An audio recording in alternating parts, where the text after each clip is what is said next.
Greetings, fellow humans. Katrina here. Quick disclaimer, I'm a professional, not your professional. Nothing I'm about to say should be taken as medical, legal, or otherwise advice. This podcast is purely for education and amusement. That is it. Disclaimer over.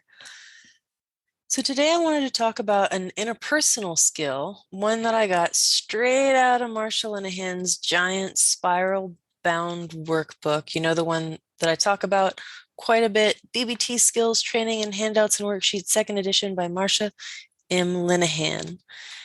And this skill is guidelines for relationship effectiveness, keeping the relationship.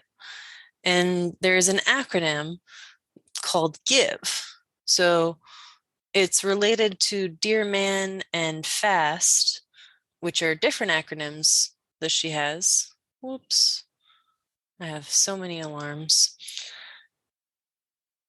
GIVE stands for be gentle. I stands for interested, so act interested. The V stands for validate. The E is for easy manner, so you want to use an easy manner. And so with be gentle, it's just being nice and respectful, no attacks, no threats, no judging or sneering. And then act interested, so listen and appear interested in the other person, listen to the other person's point of view, face the person, and you can lean towards them rather than away, and don't interrupt or talk over the person. Also, be sensitive to the person's wish to have the discussion at a later time, and do be patient. V, as I said, was validate. So with words and actions, show that you understand the other person's feelings and thoughts about the situation. Try to see the world from the other person's point of view, and then say or act on what you see. An example of that is, I realize this is hard for you and da-da-da. I see that you are busy and blah, blah, blah.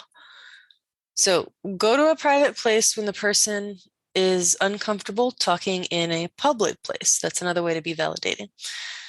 Lastly, use an easy manner. Use a little humor if you got it. Everybody can be funny sometimes. Smile, ease the person along, be lighthearted, talk sweet, and use a soft sell over a hard sell.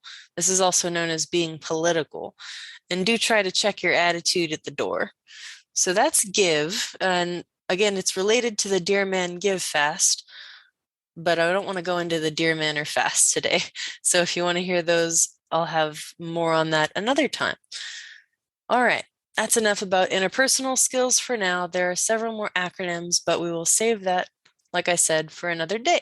It is officially time for the news. No, not today's news, but news from a century ago.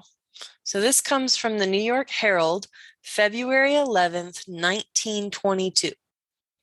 There's about 5 headlines that are all around the same size. One says, bucketing so huge, jury's whole time is needed an inquiry. I'm not going to lie, I don't fully understand that. And next one says, women are swindled playing market at bucket shop boards. That one's pretty self-explanatory. Gambling ladies got swindled. That stinks.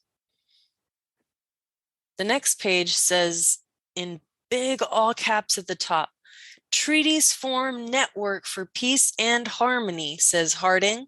So if you don't know, I'll explain. Warren G. Harding was the 29th president of the United States of America from 1921 until 1923. And I didn't know why he only did 2 years, so I looked it up. In August of 1923, Harding died of a heart attack while he was in San Francisco.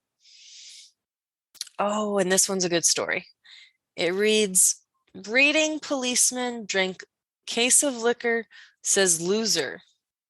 The main point of the story is that some policemen, I think we call them officers now, not men. Anyway, the police were executing a warrant to search the place of Mrs. Margaret Lepardo, and they were able to apply for the return of the liquor that was seized. Why? Well, because according to Mrs. Lepardo, the police spent several hours drinking some of the liquor and eating an entire ham spaghetti and having a lot of cigars. The judge must have believed the 29-year-old lady because he ordered that the seized booze be returned to the saloon keeper. And remember, it was still the Prohibition era and alcohol was very much illegal. So I thought that was a cool story. A page with ads. Oh, not cool as in the part about the police was cool, but it was cool that the liquor was returned. That was the cool part. All right.